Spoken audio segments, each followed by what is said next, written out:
샬롬 할렐루야. 요한복음 1장 1절. 태초에 말씀이 계시니라. 이 말씀이 하나님과 함께 계셨으니 이 말씀은 곧 하나님이시니라. 아멘. 제목은 하나님의 근본입니다. 오늘날 이 세상을 살아가는 사람들 중에는 천지 만물이 어떻게 생겨났으며 광활한 우주 공간을 주관하시는 분이 누구신지, 참신이 누구신지를 모르기 때문에 헛된 것을 쫓아 방황하는 이들이 많습니다. 자기가 어디서 와서 어디로 가는지, 왜 이 땅에 살고 있는지, 참된 삶의 목적과 가치를 모르니 자신의 뜻대로 이 세상을 살아갑니다. 마치 뿌리 없는 나무같이 사람의 근본에 대해 모른 채 하루하루를 의미 없이 살아가지요. 그러나 창조주 하나님의 근본을 알고 사람이 어떻게 존재하게 되었는지 깨우친다면 누구나 살아계신 하나님을 믿고 사람의 본분을 쫓아 살아갈 수가 있습니다. 요한복음 1장 1절을 보면 태초에 하나님 곧 하나님의 근본에 대해 알 수 있습니다. 태초란 언제를 말하는 것일까요? 바로 영원 전을 의미하며 우주 모든 공간 속에 오직 창조주 하나님 한 분만 계실 때를 말합니다. 여기서 우주 모두 공간이란 우리가 아는 거대한 우주 공간만을 말하는 것이 아닙니다. 우리가 사는 우주 공간 외에 이보다 크고 넓은 공간이 상상할 수 없을 만큼 끝없이 펼쳐져 있습니다. 이러한 공간에 창조주 하나님 한 분만이 영원 전부터 계셨지요. 이 땅의 모든 것이 유한하며 시작과 끝이 있기 때문에 대다수의 사람은 영원 전이라는 개념 자체가 쉽게 이해되지 않습니다. 그렇다면 태초에 하나님이 계시니라 해도 되는데 왜 태초에 말씀이 계시니라 라고 하시는 것일까요? 이는 하나님께서 처음부터 지금과 같은 모습으로 계신 것이 아니었기 때문입니다.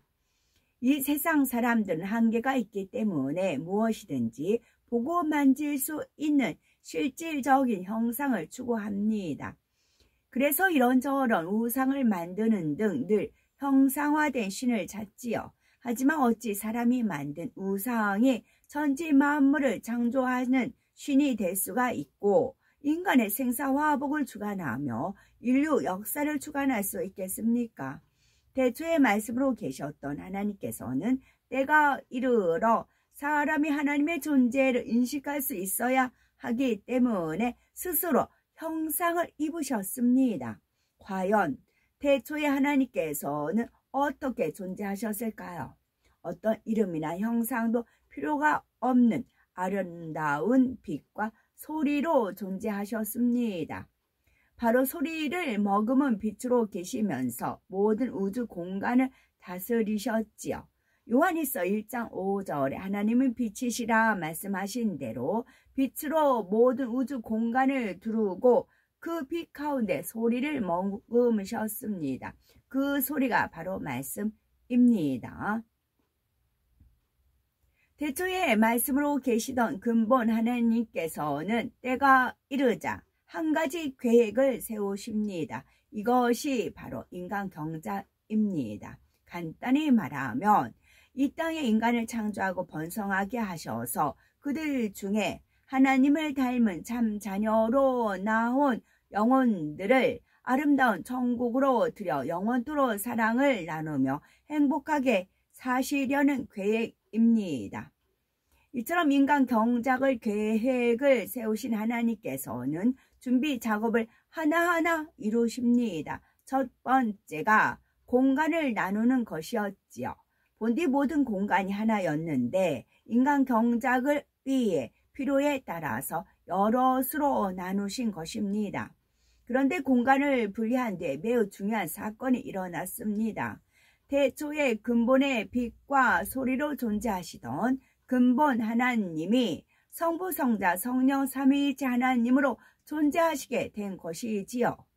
성부 하나님께서는 성자 하나님과 성령 하나님을 낳으신 것과 같습니다. 그래서 성경을 보면 예수님에 대해 하나님의 아들 또는 독생자라고 표현하신 것입니다. 히브리서 5장 5절은 너는 내 아들이니 내가 오늘날 너를 낳았다 말씀하셨지요. 이처럼 성자 하나님과 성령 하나님은 근본 하나님 한 분으로부터 나오셨고 마음도 능력도 모두가 하나였습니다. 빌립보서 2장 6절에서 7절에는 예수님에 대해 그는 근본 하나님의 본체시나 하나님과 동등됨을 취할 것으로 여기지 아니하시고 오히려 자기를 비워 종의 형체를 가져 사람들과 같이 되었고 라고 하셨지요. 태초의 빛 가운데 소리를 머금고 계시던 근본 하나님께서는 인간 경작을 위해 삼위일체 하나님의 형상을 입으셨습니다. 과연 어떠한 형상을 입으셨을까요? 하나님께서 사람을 창조할 때를 보면 알 수가 있겠죠. 창세기 1장 26절에 하나님이 가라사대 우리의 형상을 따라 우리의 모양대로 우리가 사람을 만들고 그로 바다의 고기와 공중의 새와 육축과 온 땅과 땅에 기는 모든 것을 다스리게 하자 말씀하십니다. 여기서 우리란 성부, 성자, 성령, 삼위일체 하나님을 의미하며 사람은 삼위일체 하나님의 형상을 따라 만들어졌습니다. 그러므로 우리의 형상을 따라 우리의 모양대로 우리가 사람을 만들고 라는 말씀을 통해 성부, 성자, 성령, 삼위일체 하나님께서 어떤 형상을 입고 계신지를 능히 깨달을 수가 있지요. 물론 하나님의 형상을 따라 사람을 만들었다는 말씀이 단지 겉모습만 그대로 본떴다는 의미는 아니지요. 사람의 근본 마음까지 하나님의 마음을 닮아 진리가 충만한 영적 존재로 지으신 것입니다. 그런데 첫사람 아담의 범죄로 인해 사람은 창조될 때의 형상을 잃고 점점 죄와 악으로 물들어 갔습니다. 이처럼 사람의 몸과 마음이 하나님의 형상을 따라 지음받은 것을 믿는다면 잃어버린 하나님의 형상을 되찾아야 할 것입니다. 삼위일체 하나님께서는 형상을 입으신 후 분리하신 공간 아래 필요한 것들 하나하나 창조하셨습니다. 예를 들면 태초에 빛과 소리로 계실 때에는 처소가 필요하지 않았지만 형상을 입은 뒤에는 처소를 비롯하여 수종드는 천군과 천사 등 많은 것이 필요했습니다. 그래서 영의 공간 안에 우선 영의 존재들을 창조하시고 루시퍼 배반 이후에 비로소 우리가 사는 우주 공간 안에 천지 만물을 창조하셨습니다.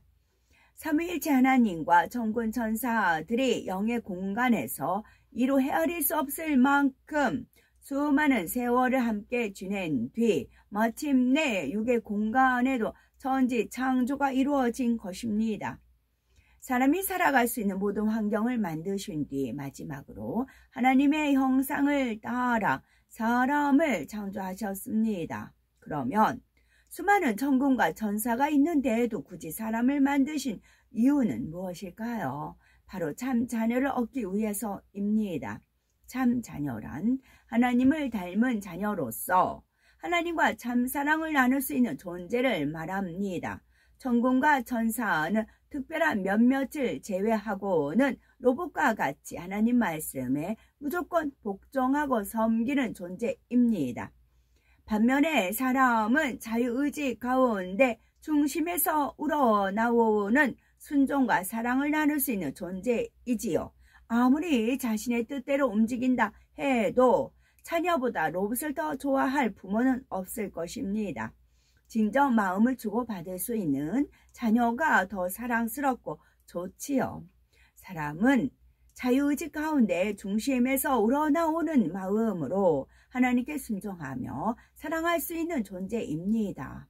물론 사람이 태어나면서부터 하나님의 마음을 알아 사랑을 주고받을 수 있는 것이 아닙니다. 자라면서 온갖 삶을 체험하며 오직 참이신 하나님의 사랑을 느끼고 사람으로서 본분을 깨달은 사람만이 하나님을 마음 중심에서 사랑하며 그분의 뜻에 순종할 수가 있습니다.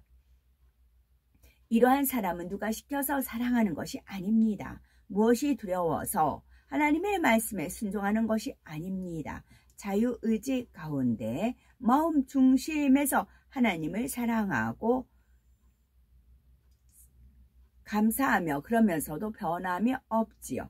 하나님께서는 이처럼 마음에서 사랑을 주고받을 수 있는 참 자녀를 얻고자 인간 경작을 계획하시고 이를 위해 첫사람 아담을 창조하신 것입니다. 따라서 인간을 경작하시는 삼위일체 하나님의 근본을 밝히 깨달아 하나님의 형상을 닮은 참 자녀로 신속히 변화되어 하나님의 기쁨이 되어야 되겠죠. 아멘.